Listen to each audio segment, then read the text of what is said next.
But ఈ cyber addiction వల్ల ఏంటి ప్రాబ్లమ్స్ అంటే బ్యూటిఫుల్‌గా చెప్పింది ఆ అమ్మాయి. నాకు చాలా నచ్చింది. సమ్‌టైమ్స్ నేను కూడా కరెక్ట్ చేసుకుంటుంటాను. అంటే ఎంతసేపు చాలా వేస్ట్ చేస్తాం ఒక్కొక్కసారి. అంటే ఒక సీరీస్ ఏదన్నా వెబ్ సీరీస్ మొదలుపెడితే రాత్రి పడుకోకుండా తెల్లారే వరకు చూసిన వాళ్ళు కూడా ఉంటారు. అలా ఒక 3, 4, 5 సీరీస్ చూసాక వాళ్ళు టోటల్‌గా దాన్ని బంద్ చేసి అసలు దాటి వైపు కూడా పోరు. అంటే వెగట పుట్టడం అంటారు. కానీ ఏదైతే ఇందాక నేనన్న లు ఊబి ఉందో అందులో పడడం అయితే జరుగుతుంది. బట్ మేము రియలైజ్ అయ్యి రాగలుగుతున్నామని కొంతమంది చెప్తున్నారు.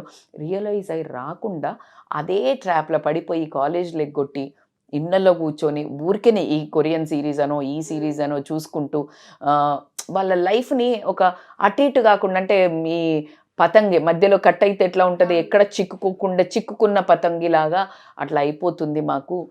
ఒక సైబర్ అడిక్షన్ కూడా బయటికి రావాలి అంటే పేరెంట్స్ హెల్ప్ చాలా అవసరం ఉంటుంది.